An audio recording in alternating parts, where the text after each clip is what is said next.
They say destiny arrives with trumpets and fireworks. Mine arrived with the sound of breaking glass.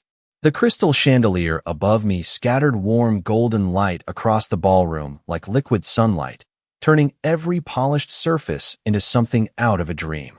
I stood frozen for half a second, my heart sinking as shards of expensive crystal skidded across the marble floor at my feet. Conversation stopped. Music faded into the background. More than 200 guests turned to stare. And somehow, that wasn't the worst part. I was 24 years old, working my third event that week while trying to survive nursing school, and I had learned one simple rule about wealthy people. They noticed mistakes, especially when those mistakes happened in rooms where perfection was expected. My name is Olivia Hart, and that night was supposed to be simple. Carry trays, smile politely, stay invisible, collect my paycheck, go home. Instead, everything changed. Just minutes earlier, I had been moving through the crowd with practiced efficiency, balancing a silver tray filled with champagne flutes while Manhattan's elite laughed beneath ceilings covered in gold leaf and crystal. Women wore diamonds that caught the light every time they moved. Men discussed investments and acquisitions over glasses of bourbon older than I was. It felt like another universe. One I could visit for a few hours, but never belonged to. My black uniform was perfectly pressed. My hair was pinned back. My feet already ached from 6 straight hours of walking.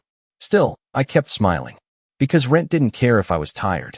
Tuition didn't care if I was tired. Life rarely cared. I had just passed a group of guests gathered near the terrace doors when I heard something that made me slow down. Not because I was curious. Because the tone felt wrong. 2 men stood partially hidden behind a tall arrangement of white roses. Their voices were low, controlled. One of them mentioned a shipment arriving Friday night. The other responded with a name I didn't recognize. Then came a sentence that sent a strange chill down my spine. He doesn't know yet. I should have kept walking. Normal people keep walking. But something about the conversation felt out of place among the laughter and string music. My attention drifted for 1 second too long. The stem of a champagne glass slipped against my fingers. Time slowed. The tray tilted. Crystal collided with crystal. Then gravity won. The crash echoed through the ballroom like a gunshot. A dozen glasses exploded across the marble. Gasps followed.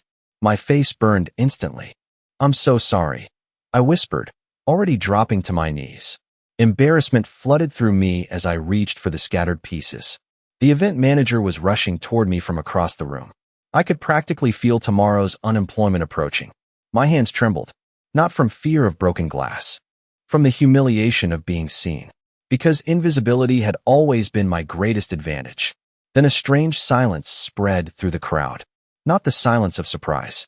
The silence of attention shifting somewhere else. I felt it before I understood it. The room wasn't looking at the broken glasses anymore. They were looking toward the entrance. I glanced up, and that's when I saw him. Tall, motionless, watching. The man stood near the far end of the ballroom, surrounded by several men in dark tailored suits. He wasn't the oldest person in the room. He wasn't the loudest. Yet somehow every conversation bent around his presence. Like gravity, his dark charcoal suit fit perfectly. His posture was relaxed, controlled, the kind of confidence that didn't need to announce itself. Silver light from the chandeliers reflected briefly across sharp features and calm gray eyes. Eyes that were focused entirely on me. Something tightened in my chest. Not attraction. Not yet. Something stranger. Recognition without familiarity. Instinct. Every person around him seemed careful, respectful. Even from 50 feet away, I could tell he wasn't someone people ignored. The event manager finally reached me. "Olivia, are you all right?" she whispered urgently. I nodded quickly and stood, trying to recover whatever dignity remained. Around us, conversations cautiously resumed. The musicians began playing again. The spell should have broken. It didn't, because the man was still looking at me. Then one of the men beside him leaned closer. He said something I couldn't hear. The stranger answered without taking his eyes off me. The bodyguard immediately nodded and started walking across the ballroom, directly toward me. My stomach dropped. Every survival instinct I possessed suddenly came alive. The bodyguard stopped only a few feet away. His expression remained professional, calm, respectful. Somehow that made it worse. "Miss Hart?" he asked. Hearing my name made my pulse stumble. "Yes." He gestured toward the far side of the ballroom, toward the man whose gaze had never left mine. Mr. Vale would like to speak with you. My mouth went dry, because at that exact moment, I realized the most feared man in the room had noticed me, and I had no idea why.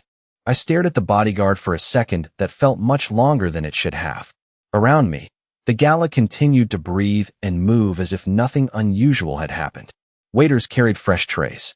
Guests returned to their conversations. The string quartet played softly beneath the glow of crystal chandeliers. Yet all I could hear was the pounding of my own heartbeat. Mr. Vale would like to speak with you. The words echoed inside my head as I glanced toward the far side of the ballroom. Grayson Vale remained exactly where he had been moments earlier. Calm, motionless, watching. I had never met him before, but even I knew the name. Everybody in New York seemed to know it. Real estate, investments, private foundations, businesses that appeared in magazines and financial reports. The kind of man who could probably buy the hotel we were standing in without checking his bank account. The event manager touched my elbow gently. "Olivia, go," she whispered. "Do not keep him waiting." That reaction alone made my stomach tighten. I followed the bodyguard through the crowd, trying not to notice how people subtly stepped aside as we passed. Every step felt heavier than the last. By the time we reached the VIP section overlooking the ballroom, my palms were damp. Grayson Vale turned toward me fully for the first time. Up close, he looked even more intimidating. Not because of his size or appearance, because of how focused he seemed. Most powerful people I had encountered wanted attention. He seemed completely uninterested in it. His gray eyes studied me with quiet concentration, as though he were trying to solve a puzzle. "Miss Hart," he said. His voice was calm and surprisingly polite. "Thank you for coming." I blinked. That was not what I expected. I was not aware I had a choice. I admitted before I could stop myself. One corner of his mouth moved slightly. Not quite a smile. Not quite amusement. Something in between. The bodyguards exchanged brief glances. Apparently people did not speak to Grayson Vale that way very often. "Fair observation," he replied. "Please sit." A small table overlooked the ballroom below. I sat carefully on the edge of a chair while he remained standing near the railing. For several seconds neither of us spoke. The silence felt deliberate, controlled. Finally I cleared my throat. "I am very sorry about the glasses." "The glasses?" His expression barely changed. "I am not concerned about the glasses." Confusion replaced some of my fear. If not the glasses, then why was I here? Grayson folded his hands behind his back and looked toward the crowd below. "Before you dropped the tray, you were near the terrace doors." My chest tightened instantly. "I move all over the ballroom. I am a waitress." "You paused there." His gaze returned to mine. "You heard something." Suddenly the room felt warmer. I remembered the conversation, the shipment, the unfamiliar name, the strange sentence that had distracted me. None of it had seemed important at the time.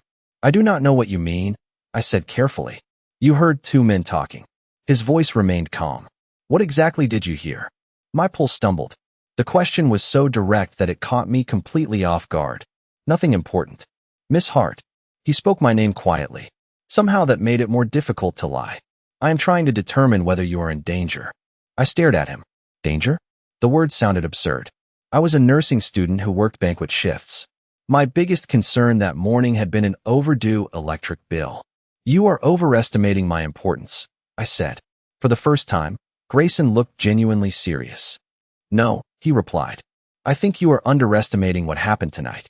The confidence in his voice unsettled me more than any threat could have. He walked to the table and placed a small glass of water in front of me. The gesture was simple, unexpected. "Start from the beginning," he said. "Tell me everything you remember." I looked down at the water, then back at him. Something deep inside me whispered that answering his questions might change everything. Another part whispered that refusing might do the same. And as I sat there searching for the right decision, I noticed something that made my blood run cold. One of the men from the terrace conversation had just entered the ballroom again, and he was looking directly at me.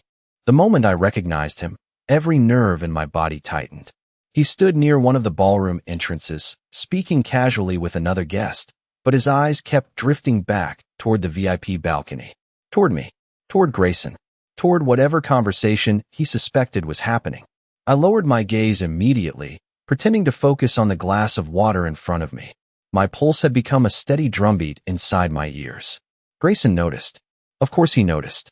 He seemed to notice everything. "What changed?" he asked quietly. A second ago you were deciding whether to answer me. Now you look frightened. I swallowed. One of the men from the terrace is here. His expression did not change. That somehow made the situation feel more serious. Which one? He asked. I described him as carefully as I could. Mid-40s. Expensive navy suit. Silver cufflinks. Slight scar near his chin.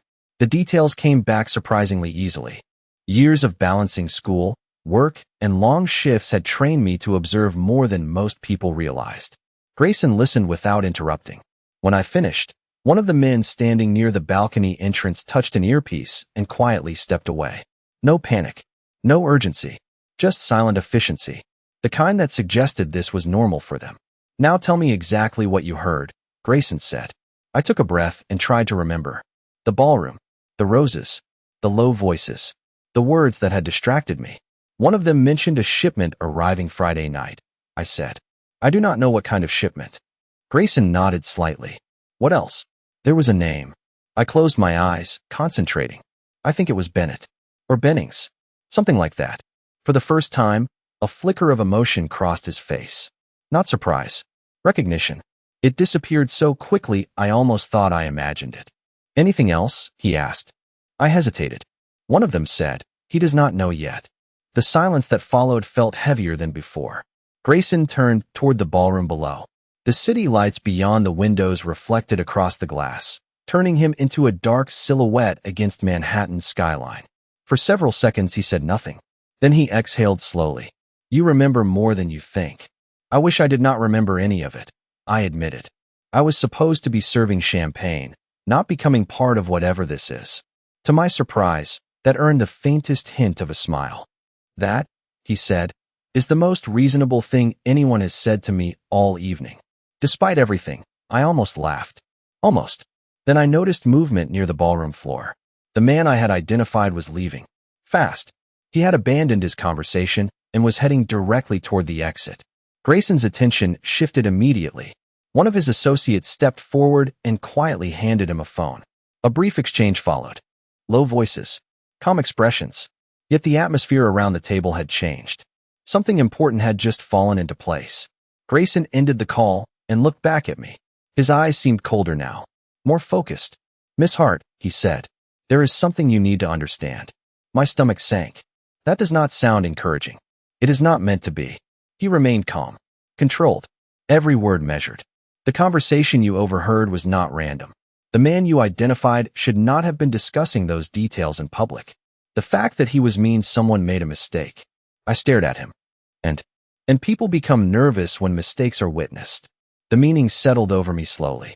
Uncomfortably, I glanced toward the ballroom floor where guests continued laughing and dancing beneath the chandeliers. Everything looked normal, beautiful, safe. Yet suddenly the room felt completely different. Like I was seeing the machinery hidden behind the walls. You think they know I heard them? I whispered. Grayson held my gaze. I think they are already trying to find out how much you heard. My mouth went dry. Because for the first time that evening, I realized this was no longer about a dropped tray or a ruined shift. Somewhere between the shattered glass and this conversation, I had become part of a problem I did not understand. And judging by the look in Grayson Vale's eyes, the night was only getting started. The rest of the gala passed in a blur. I finished my shift on autopilot, carrying trays, clearing tables, and forcing polite smiles whenever guests thanked me for things I barely remembered doing. Every few minutes I caught myself scanning the room, looking for the man from the terrace, looking for Grayson, looking for signs that the strange conversation on the balcony had been nothing more than an overreaction. Unfortunately, every instinct told me otherwise. By the time midnight arrived, Manhattan glittered beyond the hotel windows like a field of stars. The event was winding down. Guests drifted toward exits wrapped in designer coats and expensive conversations. Staff members began clearing centerpieces and folding linens. I changed into my worn navy jacket in the employee locker room and tried to convince myself that normal life was waiting outside. Classes, work, bills, reality, not mysterious conversations and powerful men with unsettling questions. The cold air hit my face the moment I stepped onto the sidewalk. A light rain had started falling. Streetlights reflected across wet pavement, turning the city into streaks of gold and silver. I pulled my jacket tighter and started walking toward the parking garage 3 blocks away where my aging Honda Civic waited. The night felt quieter than usual.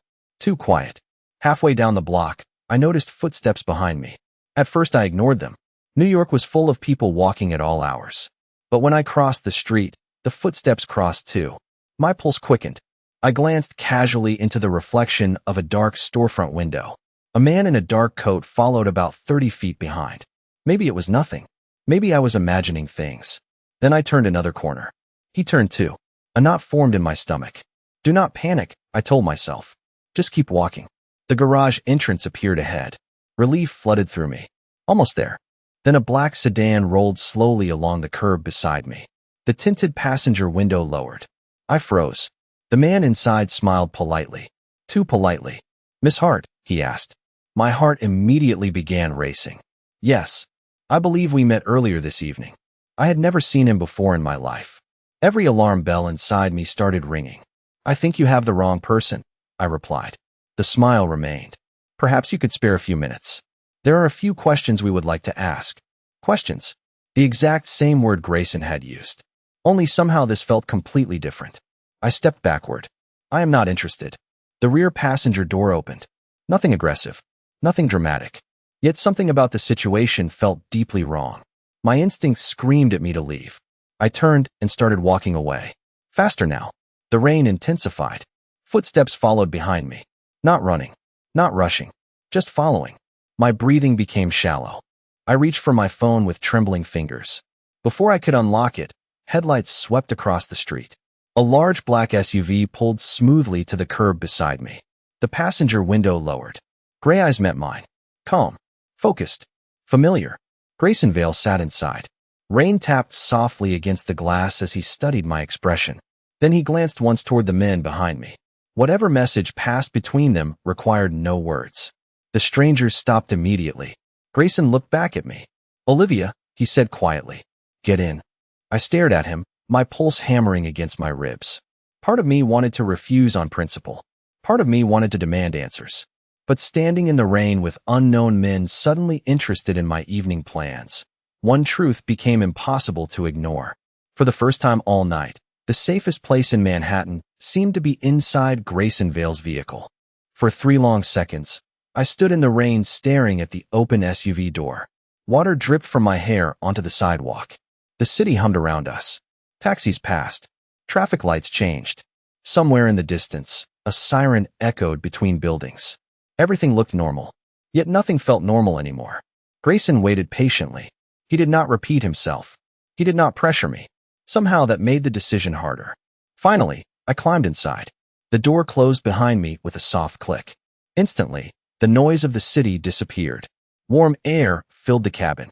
The scent of leather and cedar replaced the smell of rain. Across from me, Grayson sat quietly while the vehicle pulled away from the curb. Through the tinted windows, I watched Manhattan slide past in blurred streaks of gold and white. For several blocks, neither of us spoke. My nerves finally got the better of me. "Are you going to explain what is happening?" I asked. Grayson looked up from his phone. "I already tried." "No. You told me people might be interested in what I heard. That is not the same thing." His gaze lingered on me for a moment. "Fair enough." I folded my arms.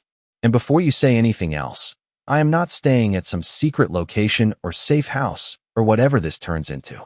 One of the men sitting near the front almost smiled. Grayson remained expressionless. "You assume I am planning to keep you somewhere.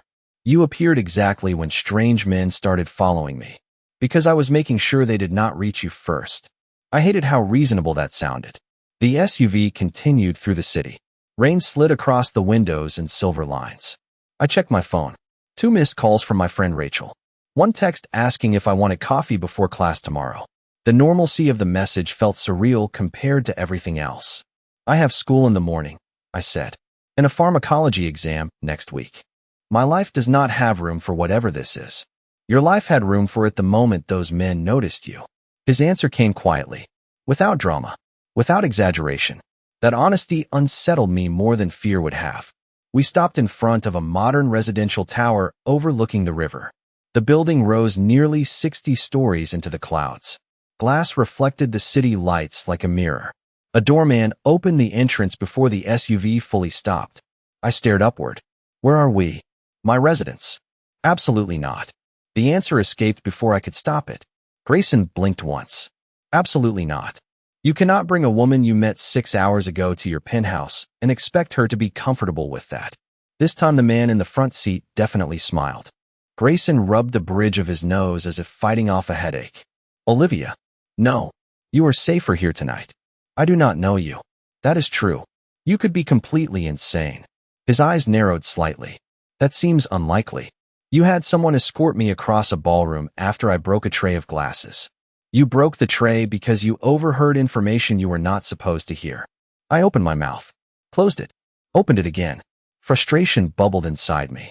The worst part was that I could no longer tell where paranoia ended and reality began. We rode the private elevator to the top floor in silence. The doors opened into a space larger than my entire apartment building. Floor-to-ceiling windows revealed the river and the glittering skyline beyond. Modern furniture, warm lighting, bookshelves, art. It looked less like the headquarters of a feared businessman and more like the home of someone who appreciated quiet. That realization somehow made me trust it even less. I set my bag down. Just so we are clear, I said, turning toward him. I am here because the alternatives seem worse. Not because I agreed with any of this. Grayson removed his jacket and placed it over a chair. Understood. And tomorrow I am going home. We will discuss that tomorrow. That was not a request. For the first time all night, a genuine smile appeared. Brief, unexpected, dangerous in its own way because it transformed his entire face. You are remarkably difficult to intimidate. You are remarkably controlling. The smile vanished, yet something softer remained in his eyes. Get some rest, Olivia. He glanced toward the storm-dark windows. I have a feeling tomorrow is going to be complicated. As if on cue, one of his phones began vibrating across the table. The room immediately changed. The warmth disappeared. The calm disappeared. Grayson looked at the screen. His expression hardened. And in that moment, I knew whatever had started at the gala was far from over. I barely slept. The guest suite was larger than my entire apartment, yet I spent most of the night staring at the ceiling while rain tapped softly against the windows. Every time I closed my eyes, I saw the ballroom, the shattered crystal, the man from the terrace, the black sedan, Grayson standing behind the SUV window telling me to get in. By sunrise, exhaustion sat heavy behind my eyes. I finally gave up on sleep and wandered into the kitchen. Morning light spilled across polished countertops and floor-to-ceiling glass. The storm had passed. Manhattan looked clean and bright beneath a pale blue sky. I found coffee already waiting. Fresh. Hot. As if someone had anticipated exactly when I would appear. That is either hospitality or surveillance. I muttered. A little of both. I nearly dropped the coffee mug. Grayson stood near the windows wearing a charcoal sweater instead of the tailored suits I had seen all night. Somehow that made him look even more dangerous. More human. Less like a distant figure in a ballroom, and more like a real person occupying the same space. You have a habit of appearing without warning, I said. You have a habit of talking to yourself. I rolled my eyes and took a sip of coffee. Unfortunately, it was excellent. I was planning to leave after breakfast. I know. Then why are you not arguing? Because I would rather show you something first. Suspicion immediately returned. That sounds exactly like the beginning of an argument. A faint smile appeared. Come with me. 40 minutes later, we were crossing the city in another SUV. I expected private offices, security meetings, more mysterious conversations. Instead, we stopped outside a children's medical center overlooking the East River. I stared at the building in confusion. Why are we here? You said you were studying nursing. That does not answer the question. Grayson ignored the comment and walked inside. Reluctantly, I followed. The moment we entered, something unexpected happened. Nurses greeted him by name. Doctors stopped to shake his hand. A little girl wearing a bright pink hospital bracelet ran across the waiting area and wrapped her arms around his leg. Grayson crouched immediately. His expression softened in a way I had never seen before. You missed game night last week, the girl accused. I know. You still owe me a rematch. I remember. You are going to lose again. Probably. The child grinned triumphantly before racing away. I stood frozen. This version of Grayson did not fit the image I had built in my head. Not even close. For the next hour, I watched him move through the hospital. He knew names, birthdays, treatment schedules. He asked about families, fundraisers, equipment upgrades. Staff members spoke to him with genuine affection rather than fear. Eventually, we reached a pediatric wing overlooking the river. Children sat around tables drawing pictures while volunteers helped with crafts. Grayson paused near a framed plaque mounted on the wall.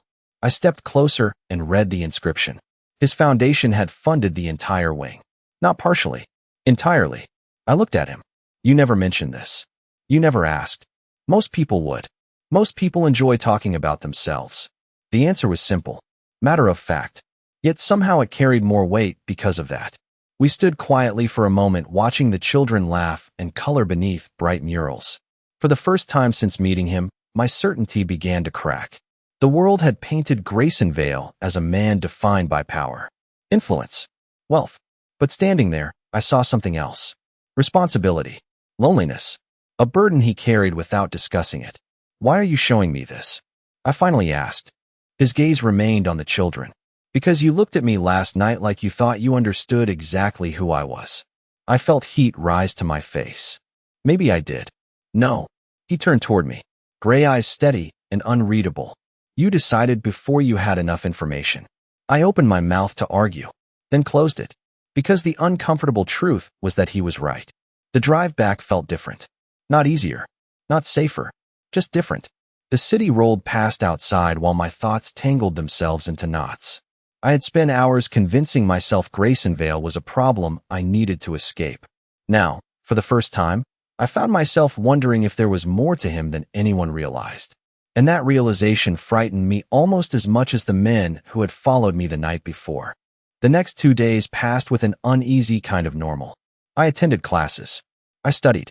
I answered messages from friends who had no idea how much my life had changed in less than 48 hours. Yet everywhere I went, I felt watched. Not constantly. Not obviously. Just enough to keep me aware of it. A dark sedan parked across the street a little too often.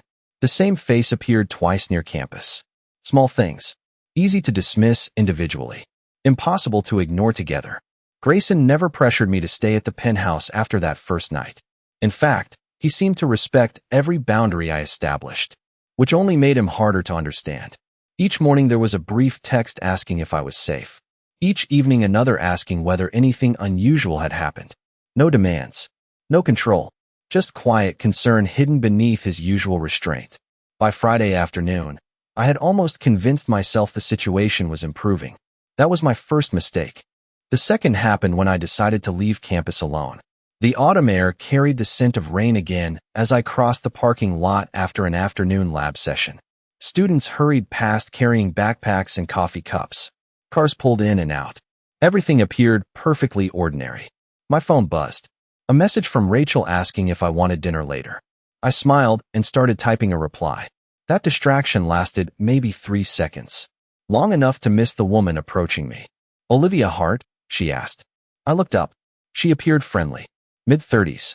Professional clothes. Warm smile. Yes. I work with a scholarship foundation connected to your nursing program. Relief immediately replaced suspicion. Oh, we have been trying to reach you about a grant opportunity. My shoulders relaxed. The explanation sounded completely reasonable. She handed me a business card. Would you mind answering a few questions? It should only take a minute. Looking back, I should have noticed how generic the card looked. I should have noticed the absence of a company logo. I should have trusted the instincts that had kept me safe my entire life. Instead, I followed her toward a quieter section of the lot. Only 20 feet away. Maybe 30. Then everything felt wrong. The smile disappeared. Not dramatically. Just enough. The warmth vanished from her eyes. My stomach dropped instantly. I stopped walking. Actually, I need to go. She stepped aside, blocking the direct path back toward the main crowd.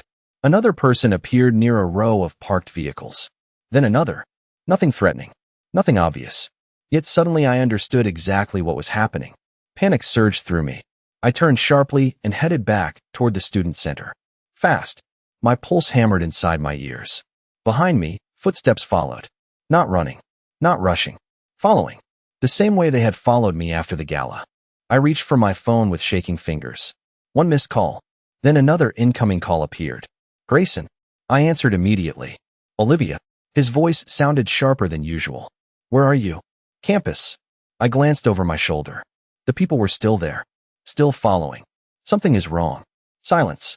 Then, stay where other people can see you. I am trying. Do not leave public areas. His tone changed completely. Cold. Focused. Precise. Look at the parking lot in trance. I did. A familiar black SUV had just turned the corner. Relief hit me so hard my knees nearly gave out. The vehicle stopped near the sidewalk.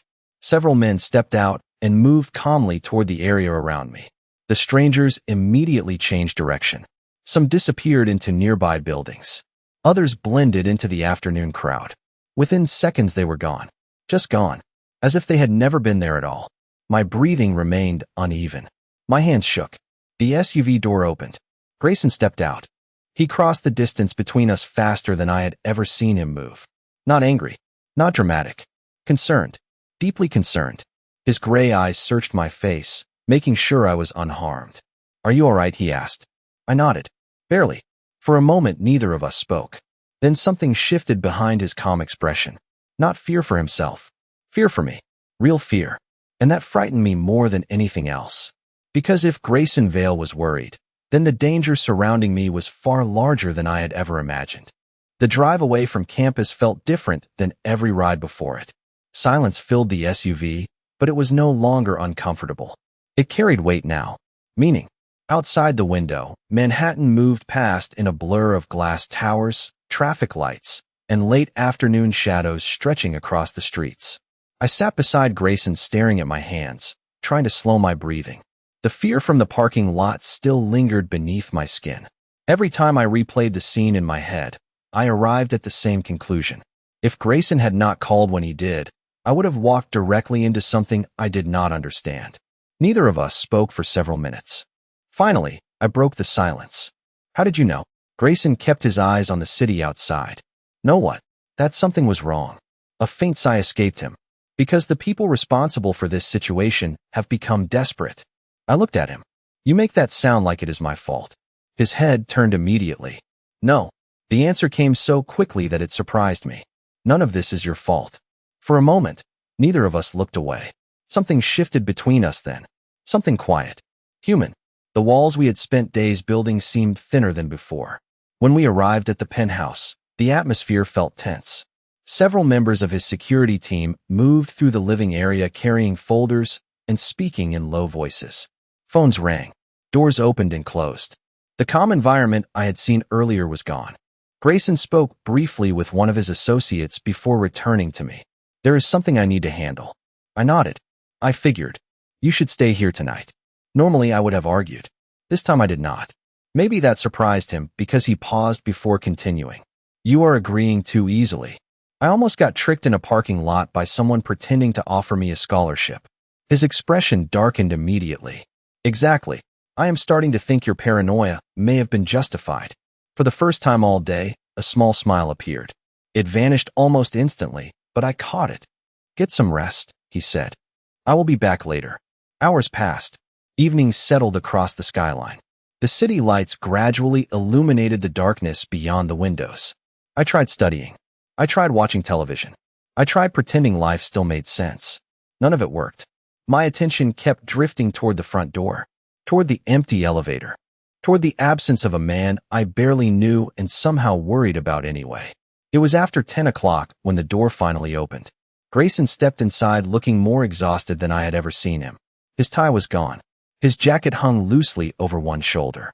The controlled confidence remained, but the strain underneath it had become visible. Long day? I asked softly. He stopped, perhaps surprised to find me waiting. Something like that.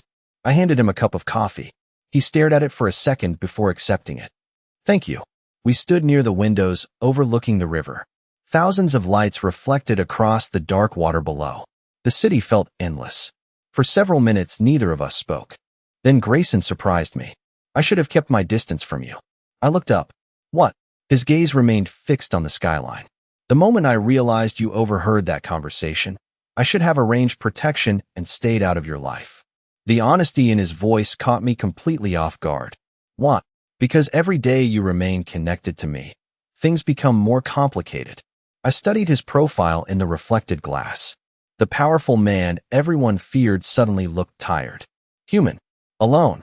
You did not stay away? I said quietly. No. Why not?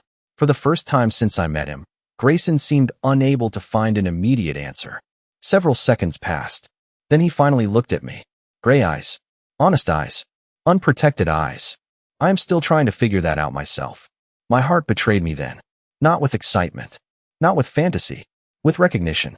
Because somewhere between the shattered crystal, the hospital wing, the campus parking lot, and this quiet moment overlooking Manhattan, I had stopped seeing Grayson Vale as a problem I needed to escape. And that realization frightened me far more than any stranger ever could. 1 year later, I stood beneath crystal chandeliers again. The irony was impossible to ignore. Soft music drifted through the ballroom. Waiters moved gracefully between tables. Guests laughed over glasses of champagne. The city glittered beyond the floor-to-ceiling windows exactly the way it had on the night everything changed. Only this time, I was not carrying a tray. I was not trying to remain invisible, and I was no longer afraid of being seen. The annual charity gala had become one of the most anticipated events in Manhattan. The Children's Medical Center had expanded its programs. New scholarships had been created. Families who once could not afford treatment now had access to resources they desperately needed. As I looked around the room, I recognized some of the nurses from the hospital. Several doctors waved when they spotted me. One of the little girls I had met during my first visit to the pediatric wing ran past, wearing a bright blue dress and a smile that could have powered the entire city. Life had moved forward. Not perfectly, not easily, but forward. I adjusted the silver bracelet on my wrist and glanced toward the entrance. My heart still reacted before my mind whenever Grayson entered a room. Some things never changed. Conversations softened as he walked inside. Not because people feared him, because they respected him. The man who once seemed larger than life now felt familiar. Real. He crossed the ballroom with calm confidence, stopping occasionally to greet guests, donors, and hospital staff. Yet somehow his attention always found its way back to me. It still amazed me. Out of all the people in New York, somehow his eyes always found mine first. When he finally reached me, he held out a small box. My eyebrows rose immediately. What is this? I asked. Open it. Suspicion mixed with curiosity. Last time you said that, I ended up spending a week questioning every decision I had ever made. A smile touched his lips. This should be less complicated. That is not reassuring. He laughed softly.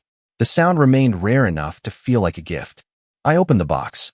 Inside rested a crystal champagne flute. Beautiful. Elegant. The surface caught the light and scattered tiny reflections across the room. For a moment, I simply stared at it. Then realization hit me. I looked up. Grayson was already watching my reaction. You remembered, I whispered. Of course I remembered. Emotion tightened unexpectedly in my chest.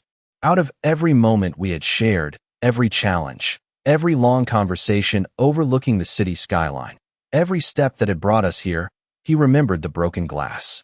The accident that had started everything. The tiny mistake that had completely rewritten the direction of my life. I lifted the flute carefully. And what exactly am I supposed to do with this? Try not to drop it. The answer came instantly. I laughed. A real laugh. The kind that felt effortless. The kind I had not experienced nearly enough before Grayson entered my life. Around us, the gala continued. Music played. Lights sparkled. Conversations flowed. Yet for a brief moment, it felt as though we were the only two people in the room. No promises, I said. His gray eyes softened. I expected that answer. We stood together near the windows overlooking Manhattan. The city stretched endlessly into the darkness, filled with millions of stories unfolding at once. Somewhere below, traffic moved through streets shining beneath evening lights. Somewhere above, stars hid behind the glow of the skyline. And somewhere between those two worlds, I finally understood something that had taken me an entire year to learn. Destiny does not always arrive with certainty. Sometimes it arrives disguised as a mistake. Sometimes it appears in the form of a shattered glass, an unexpected conversation, or a path you never intended to follow. The night I dropped that tray, I thought I had ruined everything. In reality, I had stepped into the beginning of the life I was meant to find. And standing beside Grayson, watching the city sparkle beyond the glass, I realized that some of the most beautiful chapters begin exactly where your plans fall apart.